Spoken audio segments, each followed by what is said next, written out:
आज हम लोग डिस्कस करेंगे किसी के बारे में, तो हिंदी के बारे में। हिंदी के बारे में इसलिए क्योंकि मैं सबसे पहले आप लोगों को बताना चाहता हूँ कि जैसे लैंग्वेज है, भाषा, आप लोगों को बताया गया था, पहले ही वीडियोज में मैंने डाल दिया था, सक्षमता का जब सिलेबस बता रहा था तभी बता दिया था कि भाषा से तो जो है तो 30 नंबर आएंगे।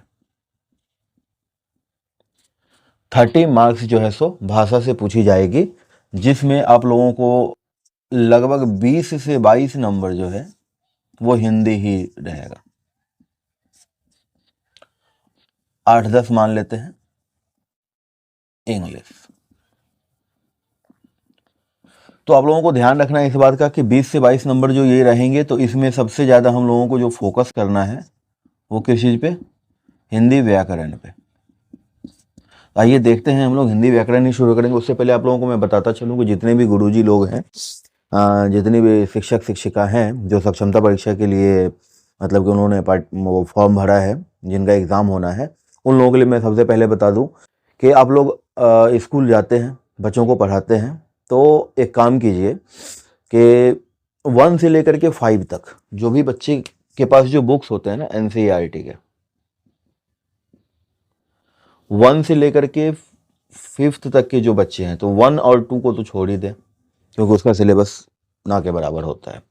लेकिन 3, 4 और 5 इवन हो सके तो इससे आगे भी, लेकिन कम से कम इतना जो है ये हिंदी,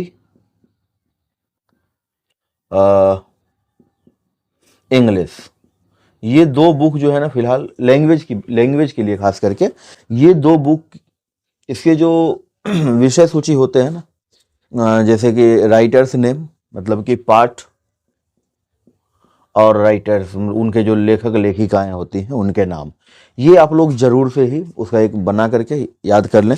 मैं प्रोवाइड करवा दूंगा अगले वीडियोस में मे बी, लेकिन फिलहाल आप लोगों के लिए ये टास्क रहेगा क्योंकि 27 से ही जो है सो एग्ज़ाम स्टार्ट है। तो जिन लोगों का 27 का, तो उनके पास बिल्कुल भी समय नहीं है। जैसा कि आज 20 तारीख हो चुका है, तो एक सप्ताह आप लोगों के पास में बचा हुआ है ऑलमोस्ट, तो आप लोग ये जरूर कर लें। चलिए तो हम लोग आगे बढ़ते हैं हिंदी व्याकरण पे।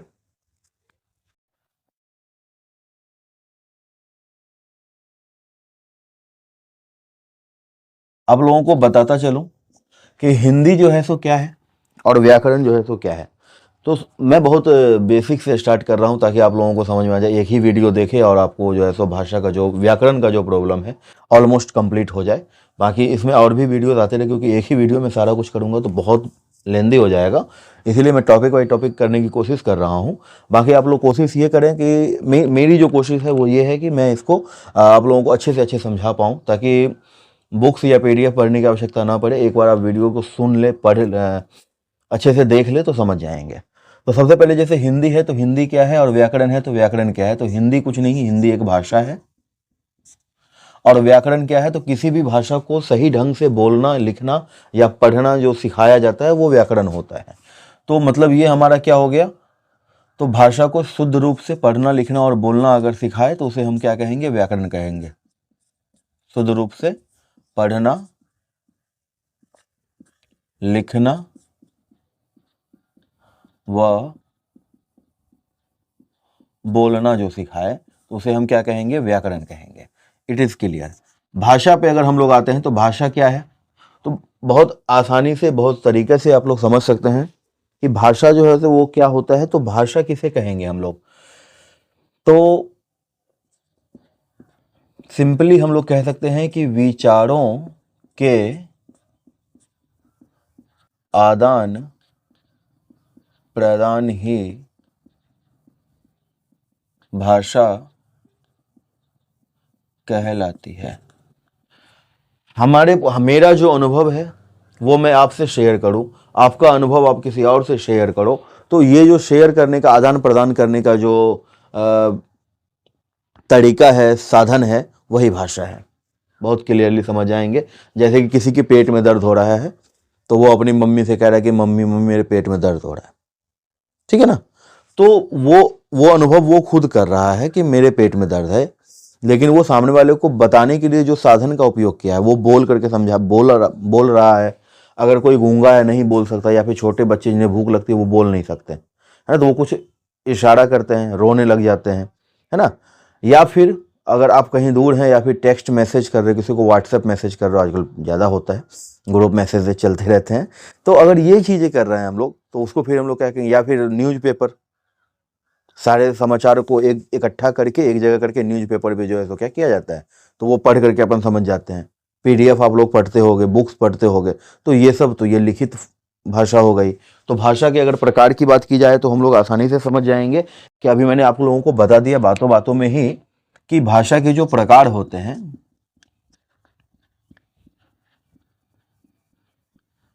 भाषा के प्रकार जो होते हैं वो मौखिक होते हैं, जब हम बोलकर अपनी मन की बातों को, अपने विचार का आदान प्रदान करते हैं, बातचीत करना, तो वो हो गया मौखिक भाषा। दूसरा नंबर पे आ जाएगा लिखित,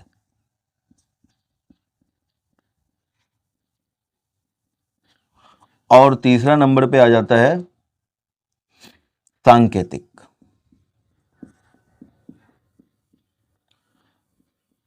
अब देखिए, लिखित भाषा, मौखिक भाषा और सांकेतिक भाषा।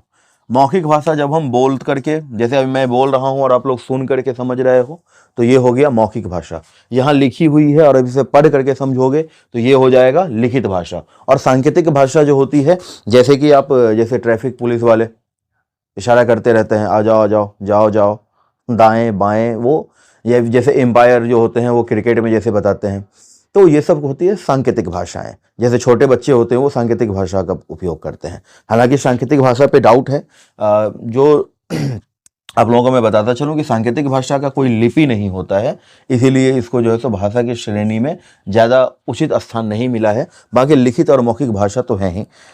गूंगे लोग, जो मूक लोग होते हैं, जो बोल नहीं सकते हैं, वो इसका उपयोग करते हैं। हालांकि इसमें क्या है, कन्फ्यूजन है, इसीलिए इसको जो है सो उचित श्रेणी में नहीं, उचित स्थान नहीं मिला है इनको भाषा के श्रेणी में। खैर, इसी क्रम में आगे बढ़ते हुए हम लोग देख सकते हैं कि मौखिक भाषा समझ में आ गया, लिखित भाषा समझ में आ गया, सांकेतिक भाषा समझ में आ गया, है ना। तो विचारों के आदान प्रदान को जो है सो हम भाषा कहते हैं। भाषा के और भी कुछ रूप होते हैं, विविध रूप होते हैं, उसके बारे में मैं बताऊंगा। उससे पहले आप लोग क्या करें, तो इसको स्क्रीनशॉट ले लीजिए, बाद में नोट कर लीजिएगा। भाषा के कुछ विविध रूप होते हैं।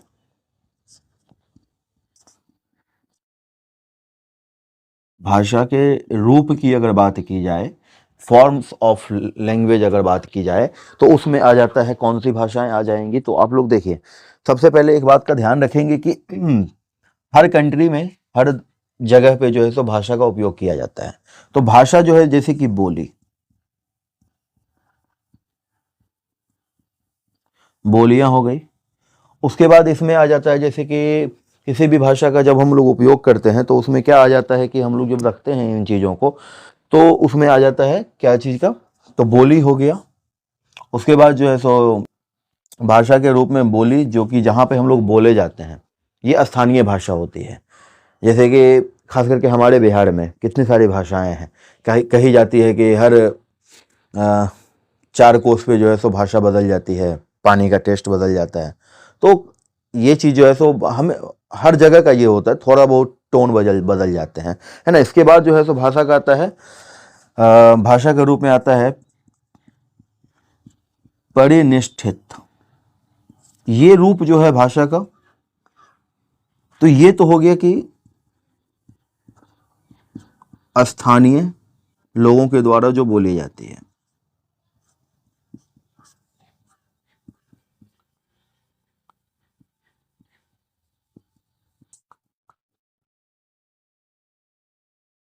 स्थानीय लोगों के द्वारा जो बोली जाती है उसे हम लोग कहते हैं बोलियां, है ना। परिनिष्ठित क्या है, तो परिनिष्ठित में हम लोग देख सकते हैं कि परिनिष्ठित जो भाषा होती है, भाषा का वह रूप है परिनिष्ठित जिसमें व्याकरण के नियमों का पालन होता है। आगे होता है, इसका तीसरा रूप देखेंगे तो राष्ट्रभाषा। किसी भी देश में, किसी भी कंट्री में जो भाषाएं बोली जाती है, ज़्यादातर लोगों के द्वारा जो बोली जाती है, लार्ज कम्युनिटीज़ के द्वारा जो बोली जाती है, मेजर कम्युनिटीज़ के द्वारा जो बोली जाती है, उसे हम लोग कहते हैं राष्ट्रभाषा। ज़्यादा ज्यादातर लोगों के द्वारा बोली जाने वाली भाषा, इसे हम लोग क्या कहेंगे, राष्ट्रभाषा कहेंगे। जो जैसे कि अपने राष्ट्र का, अपने हिंदुस्तान का, अपने इंडिया का क्या है, तो हिंदी राष्ट्रभाषा है हमारा। और बोली जो है सो जो जहाँ के, वो कहते हैं ना नेटिव लैंग्वेज, जो घर में बोली जाती है। अगर मान लो कि किसी के घर में पंजाबी बोली जाती है, जो पंजाब साइड से बिलोंग करते हैं, तो उनका जो है सो ये बोली क्या हो जाएगी, हिंदी ही। अगर हम लोग बोलते हैं तो बहुत सारे लोग जो है सो बहुत तरह की हिंदी का रूप इस्तेमाल करते हैं। तो आगे इसी क्रम में आगे बढ़ते हैं। अब एक चीज़ आप लोगों का ध्यान रहेगा, पहले एक बार स्क्रीनशॉट ले लीजिए, फिर आगे हम बात करते हैं। तो ये हो गया कि हिंदी व्याकरण हो गया। हिंदी क्या है, व्याकरण क्या है, भाषा के प्रकार और भाषा के रूप हो गए। आगे हम लोग बढ़ते हैं। आगे हम लोग देखेंगे कि लिपि क्या होती है ना। तो लिपि के बारे में अगर हम लोग देखते हैं, लिपि स्क्रिप्ट, बहुत आसान तरीके से मैं आप लोगों को बताऊंगा कि लिपि का मतलब क्या होता है। तो इसका अगर शाब्दिक अर्थ देखें ना, इसका मतलब होता है लीपना या पोतना, समझते हैं, पोताई करना।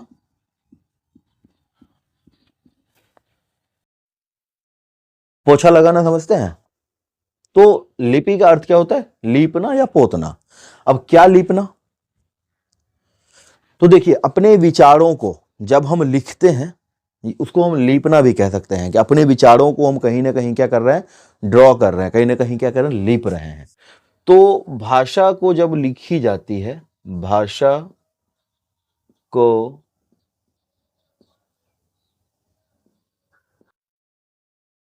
किसी भी भाषा को लिखने या लिपने के लिए जिस खास चिन्हों का उपयोग किया जाता है,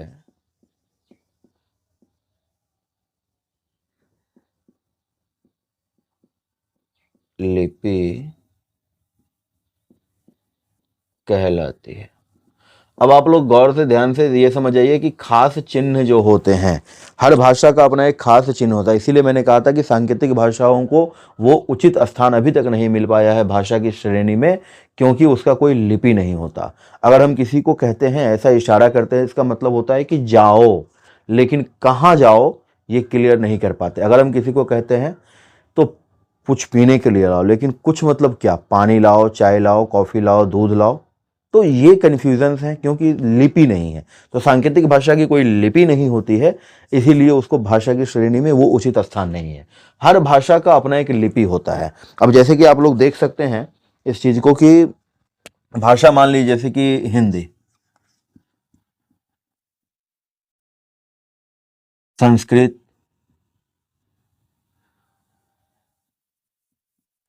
तो इस सब का, इसका भाषा का लिपि क्या हो जाएगा, देवनागरी, है ना। इसी तरह से आ जाएगा जैसे इंग्लिश, स्पेनिश, तो इस सब, फ्रेंच, तो इस सब का क्या आ जाएगा, रोमन।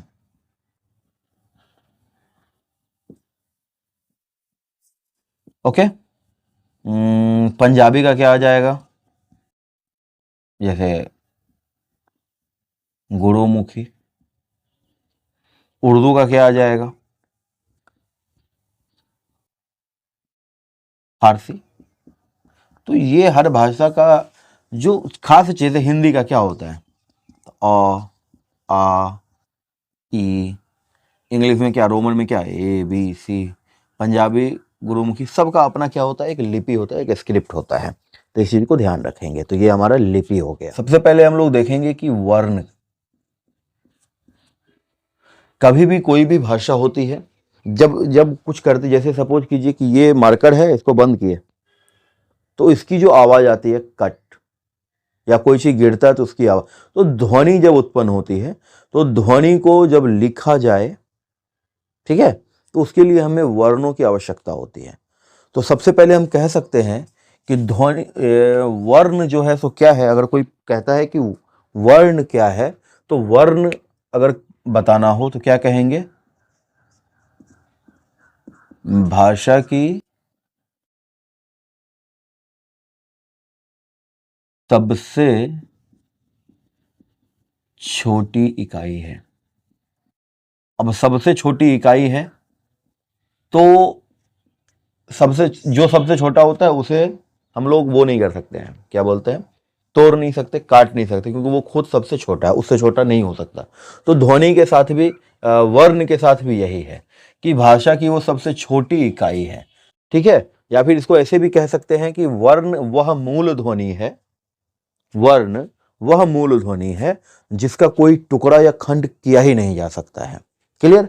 तो ये हमारा जो वर्ण है, तो हर भाषा के लिए इसका उपयोग किया जाता है। हर भाषा का अपना जैसे स्क्रिप्ट होता है, लिपि होता है, तो लिपि क्या होता है, उस ध्वनि को जिसको तोड़ा नहीं जा सकता, जैसे वर्ण कहते हैं, उस ध्वनि को चिन्हित करने के लिए जो खास सिंबल का, खास चिन्ह का इस्तेमाल होता है, उसे कहते हैं वर्ण। तो आइए आगे हम देखते हैं कि वर्ण जो है तो हर भाषा का अपना अपना होता है। तो हम लोग हिंदी की वर्णमाला के बारे में सबसे पहले देखेंगे कि हिंदी वर्णमाला क्या है। जैसा कि अभी हम लोग हिंदी व्याकरण पढ़ रहे हैं, तो हिंदी वर्णमाला,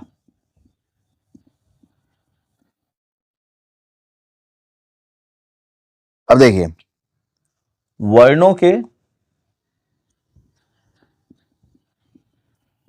हिंदी भाषा में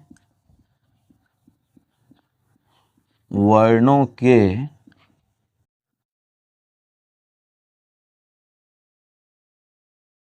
क्रमबद्ध समूह को वर्णमाला कहते हैं। अब देखिए क्रमबद्ध समूह यहाँ पे मैंने लिखा है। क्रमबद्ध समूह का मतलब होता है कि एक के बाद दो, दो के बाद तीन, तीन के बाद चार, मतलब कि एक सिस्टम में एक श्रृंखला होनी चाहिए। ये नहीं कि वो जो है सो एक के बाद पाँच, पाँच के बाद नौ, नौ के बाद 13, वो नहीं।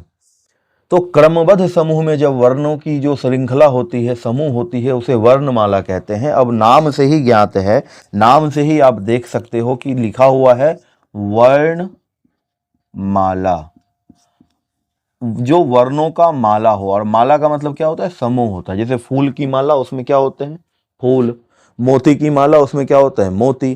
ठीक उसी प्रकार वर्ण की माला जो होगा उसको वर्णमाला कहेंगे। और माला का मतलब ये नहीं कि सिर्फ पहनने वाला है, माला मतलब होता है श्रृंखला, समूह, ठीक है, जिसको एक अरेंजमेंट, एक तरीके से अरेंज किया हुआ रहे। तो आइए देखते हैं कि वर्णमाला में वर्णों को किस प्रकार से अरेंज किया गया है और वर्णों के क्या क्या प्रकार हो सकते हैं। अक्षर ज्ञ। अब यहाँ पे हम लोग देख सकते हैं कि ये जो हमारा हिंदी का जो वर्णमाला है, ये अ से लेकर के ज्ञ तक, इसके बारे में आप लोग जानते होंगे। अभी हम लोग देखेंगे कि इसमें कौन कौन से प्रकार होते हैं। तो इसमें खास करके जैसे देख लिए कि ये जो हो गए,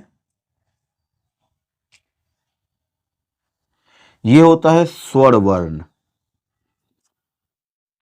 स्वर वर्ण उसे कहते हैं ऐसे वर्ण जिसे बोलने के लिए, जिसके उच्चारण के लिए किसी दूसरे वर्णों की सहायता नहीं लेनी पड़ती है, उसे स्वर वर्ण कहते हैं।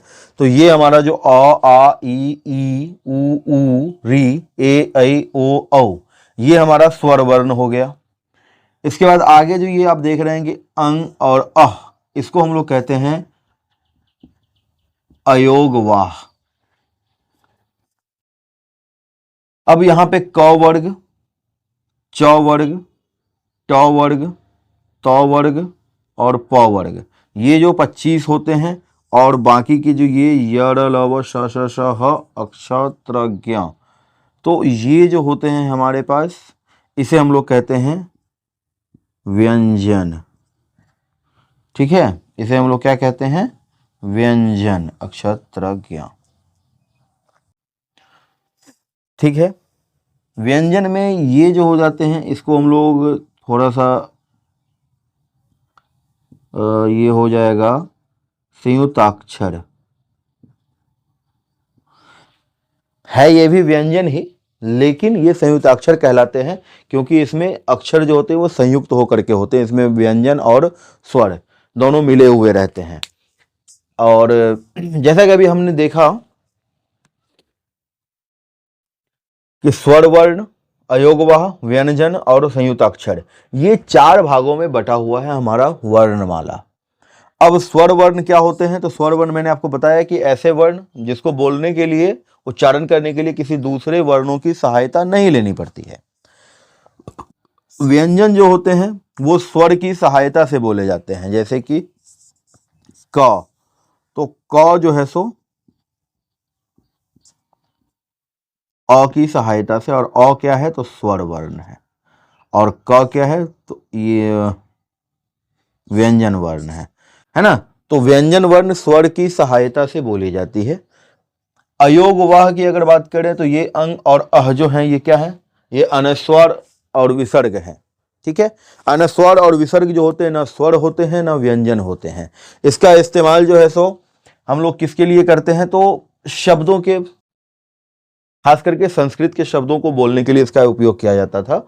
और इसका इस्तेमाल जो है आप देख सकते हैं जैसे कि अ हमारा स्वर है तो इसके साथ भी होता है, जैसे हम लिखेंगे अंश।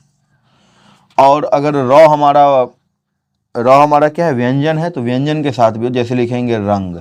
तो ये ना स्वर होते हैं ना व्यंजन होते हैं, ये स्वर और व्यंजन को पूर्ण करने के लिए, शब्द निर्माण करने के लिए इसका उपयोग किया जाता है। आगे देख रहे हैं संयुक्ताक्षर, अक्षर, त्र, ज्ञ। तो ये सब संयुक्ताक्षर है क्योंकि ये कुछ अक्षरों के द्वारा, कुछ वर्णों के मेल से बनाए जाते हैं। 2 या 2 से अधिक वर्णों के मेल से बनाए जाते हैं, इसीलिए इसे कहा जाता है संयुक्ताक्षर। यहाँ तक कोई प्रॉब्लम नहीं है आप लोगों को। आप लोग चाहें तो इसका स्क्रीनशॉट ले लें। फिर हम लोग आगे बात करेंगे कि स्वर के क्या प्रकार होते हैं, व्यंजन के क्या प्रकार होते हैं। स्वर वर्ण जो बिना किसी दूसरे वर्णों की सहायता से बोली जाए, जो बिना किसी दूसरे अक्षर की सहायता से बोली जाए, उसे स्वर वर्ण कहते हैं। ये होते हैं 2 प्रकार के होते हैं। ठीक है, मूल स्वर और संयुक्त स्वर। मूल स्वर और संयुक्त स्वर। मूल स्वर क्या होते हैं और संयुक्त स्वर क्या होते हैं? तो जैसे कि स्वर में अभी आप लोगों को मैंने बताया कि स्वर में क्या सब आ जाता है? अ, आ, ई, उ, ऋ, ए, ऐ, ओ, औ। तो ये हमारे जो है तो क्या हो गए? स्वर वर्ण हैं।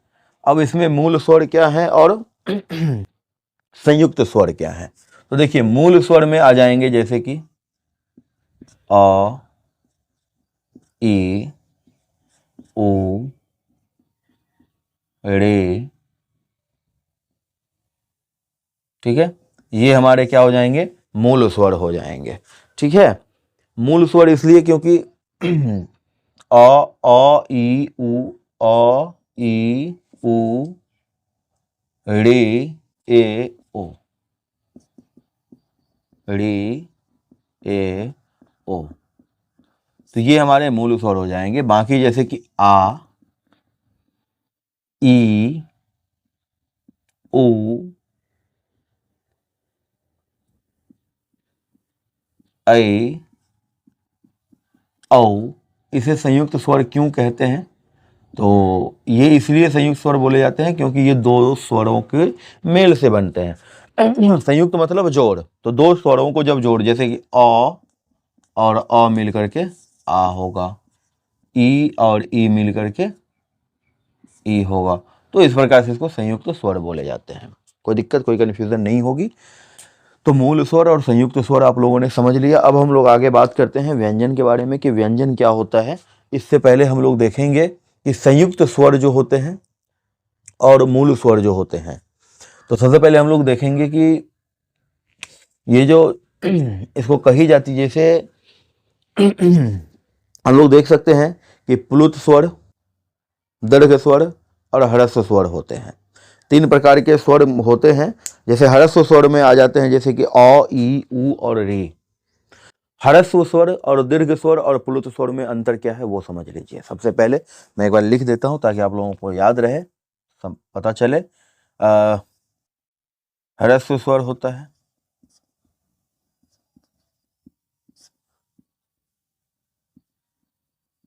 दीर्घ स्वर होता है,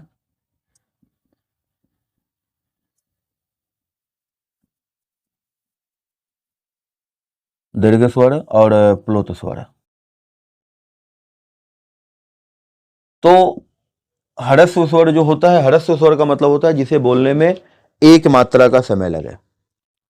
ठीक है, जैसे अ, ए, ओ, रे। तो ये सब क्या हो गया, ह्रस्व स्वर। दीर्घ स्वर क्या होता है, तो दीर्घ, जैसे बचपन से पढ़ते आ रहे होंगे आप लोग, देखते होंगे कि दीर्घ मतलब दीर्घ, जैसे बोलते हैं ना कि दीर्घ ई, दीर्घ ओ। तो दीर्घ मतलब होता है जिसमें समय ज्यादा लगे। तो समय ज्यादा लगे इन द सेंस क्या हो गया, दीर्घ स्वर जिसमें कि ह्रस्व स्वर से एक मात्रा का अधिक समय लगे। जैसा कि अभी आप लोगों ने यहाँ पे देखा ना कि अ और अ मिलकर के आ होता है। तो अ बोलने में जितना मात्रा लगेगा उससे 2 गुना लगेगा आ बोलने में। ई और ई मिलकर के ई। तो इस तरह से इसको जो है सो दीर्घ स्वर कहा जाता है। आगे बढ़ते हैं प्लुत स्वर के लिए। प्लुत स्वर क्या होता है, इसमें 3 मात्राएं की समय लगती है। ये खास करके मंत्रोच्चारण के लिए किया जाता है, या फिर किसी को जैसे बुलाते सुनो, तो सुनो, तो सु और नो बोलने में जो है सो, ओकार बोलने में जो है सो 3 मात्रा का समय लगा। जैसे बोलेंगे राम, है ना। जैसे ओम, हमारे सनातन धर्म में आप देख सकते हैं, धर्मों के हिसाब से देखी जाए तो ओम जो है सो क्या है, पूरे ब्रह्मांड में जो है सो सबसे ज्यादा वो है पवित्र माना जाता है, प्योर माना जाता है। ओम का उच्चारण कैसे करते हैं हम लोग, अगर सुबह में की जाए तो ओम। तो ये आप देख सकते हैं कि ओ, ओम जो है सो इस तरीका से लिखा जाता है। ये इसको हम लोग कहते हैं 3 है ये, मतलब ओ जितनी देर में बोले जाएंगे उससे 3 गुना समय में मौ को बोला जाएगा। तो ये प्लुत स्वर में आ जाते हैं। तो ह्रस्व स्वर, दीर्घ स्वर, प्लुत स्वर। ठीक है, तो इस तरह के जो है सो यहाँ पे स्वर होते हैं, ह्रस्व स्वर, दीर्घ स्वर, प्लुत स्वर। यहाँ तक क्लियर है। आगे हम लोग देखेंगे किसके बारे में, तो व्यंजन के बारे में, कि व्यंजन क्या होते हैं, कितने होते हैं।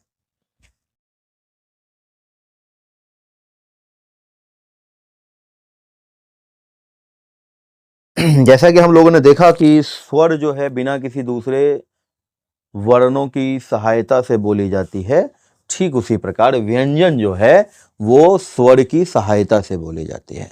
व्यंजन जो है सो स्वर की सहायता से बोली जाती है।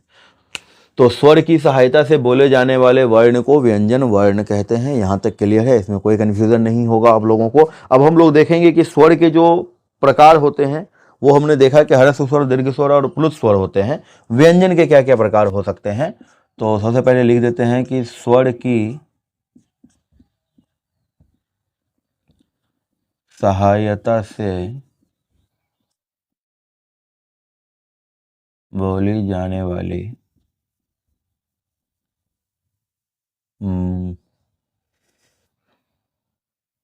वर्ण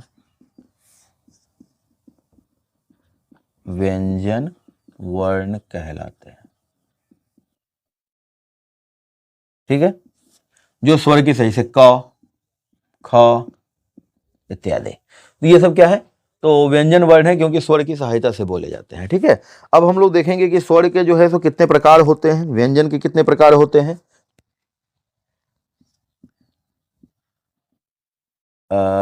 स्पर्श व्यंजन,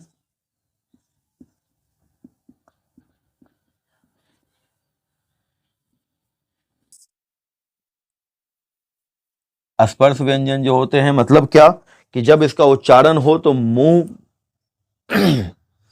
के अंदर जो है सो हवा का जो टकराव होगा वो क्या होगा, तो जगह जगह पे मतलब कि हाँ, किसी किसी जगह पे टच होंगे, वो स्पर्श होंगे, इसलिए उसको स्पर्श व्यंजन कहते हैं। अब देखेंगे कि कौन से शब्द कौन से वर्ण के उच्चारण में कौन से स्थान का जो है सो उपयोग होता है।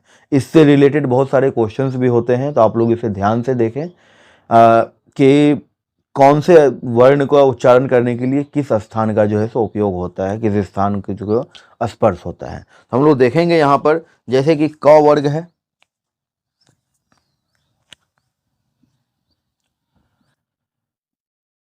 क वर्ग,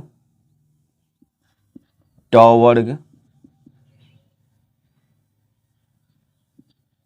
च वर्ग, ट वर्ग, ट के बाद क्या आ जाएगा, त वर्ग और प वर्ग। तो ये 25 होते हैं टोटल, क्योंकि क ख ग आ है ना। तो इस तरह से जो है सो टोटल कितने होते हैं, 25 होते हैं। अब देखिए, इसको बोलने के लिए क्या इस्तेमाल करेंगे, इसको बोलने के लिए किसका यूज होता है वो देख लेते हैं हम लोग। जैसे क वर्ग को बोलने के लिए आप लोग देखो बोल करके भी समझ सकते हो इस चीज को, ठीक है। जैसे क वर्ग है, तो क वर्ग को बोलने के लिए क्या इस्तेमाल करते हैं हम लोग, कंठ। च च, अब बोलो च बोल के देखो, च तालु का इस्तेमाल करते हैं।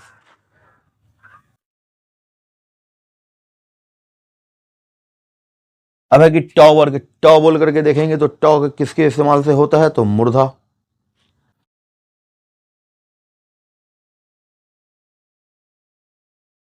त, त बोलने के लिए किसका इस्तेमाल करते हैं हम लोग, तो त बोलने के लिए इस्तेमाल होते हैं त। और प बोलने के लिए, प वर्ग बोलने के लिए होठ का इस्तेमाल किया जाता है। व्यंजन स्वर की सहायता से बोले जाने वाले वर्ण जो होते हैं वो व्यंजन वर्ण कहलाते हैं। जैसे कि क को बोलने के लिए या ख को बोलने के लिए हमें किसी भी व्यंजन को बोलने के लिए हमें स्वर की सहायता लेनी पड़ेगी। व्यंजन जो होते हैं वो 3 प्रकार के होते हैं। स्पर्श व्यंजन पहला जिसमें है, स्पर्श व्यंजन 25 होते हैं। जैसे क वर्ग, तो क वर्ग में क्या सब आ जाएगा, क ख ग घ अड़। च वर्ग में च छ ज झ अ, ट ठ ड ढ अ, त थ द ध न, और प फ ब भ म। तो ये जो 25 व्यंजन्स हैं, 25 जो यहाँ पे व्यंजन वर्ण है जिसको स्पर्श व्यंजन कही जाती है। तो क वर्ग को बोलने के लिए कंठ का इस्तेमाल किया जाता है, च वर्ग के लिए तालु, ट वर्ग के लिए मूर्धा, त वर्ग के लिए दांत और प वर्ग के लिए होंठ। अब आप बोल करके भी देखेंगे, उच्चारण करके भी देखेंगे, इस तरह के क्वेश्चंस बहुत सारे आते हैं। और अगर कोई कंफ्यूजन हो तो आप उच्चारण करके देखें। तो सही उच्चारण करने के लिए, अगर सही ढंग से आप उच्चारण कर पाते हैं तो आपको इसमें कोई कन्फ्यूजन नहीं होगा। इस तरह के क्वेश्चन आप आसानी से बना पाओगे। आप खुद से रियलाइज करो, खुद से महसूस करो इस बात को कि जब हम कोई उच्चारण के, जैसे प जैसे प का उच्चारण करेंगे प, तो होंठ का इस्तेमाल होता है, प प प, तो होंठ का इस्तेमाल होता है। तो मतलब इसका उच्चारण आसान क्या हो गया, होठ हो गया। इस तरह के क्वेश्चन आते हैं, तो इसका ध्यान रखेंगे आप लोग। अंतस्थ व्यंजन,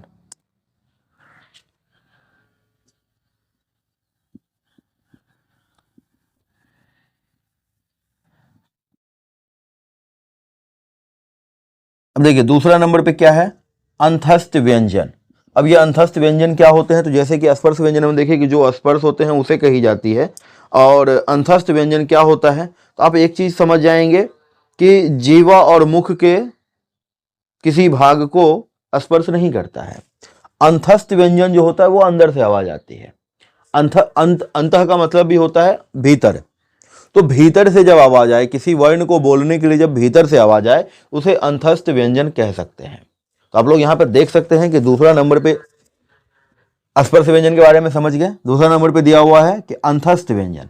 अंतस्थ व्यंजन किसे कहेंगे, तो जिसका उच्चारण करने के लिए, ऐसा वर्ण जिसका उच्चारण करने के लिए हमें भीतर से वो आए, हवा जो होती है, मुंह से जब हवा निकलती है वो भीतर से आए, उसे हम लोग अंतस्थ व्यंजन कहेंगे। जैसे कि य, र, ल, व, तो ये सब अंतस्थ व्यंजन कहलाएंगे।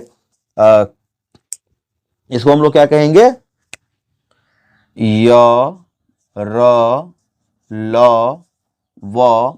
तो ये सब जो आप देख रहे हैं, ये जो व्यंजन है, इसे हम लोग अंतस्थ व्यंजन कहते हैं। क्लियर है? तीसरे नंबर पे आता है ऊष्म व्यंजन।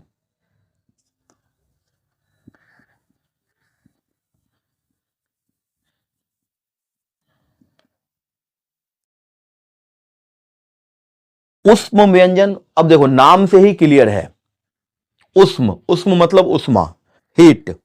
जब कोई चीज घर्षण होती है, जब किसी चीज में घर्षण होता है तो क्या होता है? उष्मा उत्पन्न होती है। तो जब हम ऐसे वर्ण का उच्चारण करेंगे जो हवा के विभिन्न, जैसे कि हवा जो है सो विभिन्न के, जैसे ऊष्म व्यंजन क्या है? तो उष्मा, उष्मा को डिनोट करता है, हीट को बताता है। तो जब हम इस व्यंजन को बोलेंगे, उच्चारण करेंगे, तो मुंह से जो हवा निकलेगी, वो हवा मुंह के विभिन्न भागों को टच करते हुए, घर्षित करते हुए, घर्षण के साथ निकलेगी, जिससे एक उष्मा का जो है सो क्या होगा? संचार होगा। ठीक है? इसीलिए इसे ऊष्म व्यंजन कहते हैं, क्योंकि घर्षण जब होती है तो उष्मा का संचार होता है। और जब हम ऊष्म व्यंजन का उच्चारण करेंगे तो हवा जो है सो मुंह के विभिन्न भागों को स्पर्श करते हुए निकलेगी, टकराते हुए निकलेगी, इसलिए इसे ऊष्म व्यंजन कही जाती है। अब ये कौन से व्यंजन हो सकते हैं? तो यहां पे आप लोग देख सकते हैं कि इसमें क्या सब आ सकता है, जैसे कि श, स, स, ह, इस तरह के जितने भी व्यंजन हैं, तो ये क्या आ जाएंगे? जैसे इसका उच्चारण करके आप देखिए तो गला से गला खड़खड़ाहट आएगी, आवाज जो निकलेगा वो श, श, है ना, स, ह। तो हवा जो है सो पूरे मुंह को, मुंह के विभिन्न भागों को टच करते हुए निकलती है, इसीलिए उसे ऊष्म व्यंजन कहते हैं। तो चलिए, तो यहां तक क्लियर है हम लोगों का। सबसे पहले तो वर्ण समझ में आया, वर्णमाला समझ में आ गया। वर्णमाला के बाद जो है सो वर्णमाला के जो प्रकार होते हैं, जो स्वर व्यंजन और स्वर व्यंजन के जो प्रकार होते हैं, इससे पहले हम लोगों ने देखा था कि भाषा क्या है, बोली क्या है, लिपि क्या है ना। तो इन सब चीज़ों को आसानी से आप लोग देखिए, समझिए। मैं इससे रिलेटेड क्वेश्चंस लेकर के भी आऊँगा। हाँ, हमारे यूट्यूब चैनल अब तो पढ़ो से आप लोग जुड़े रहें।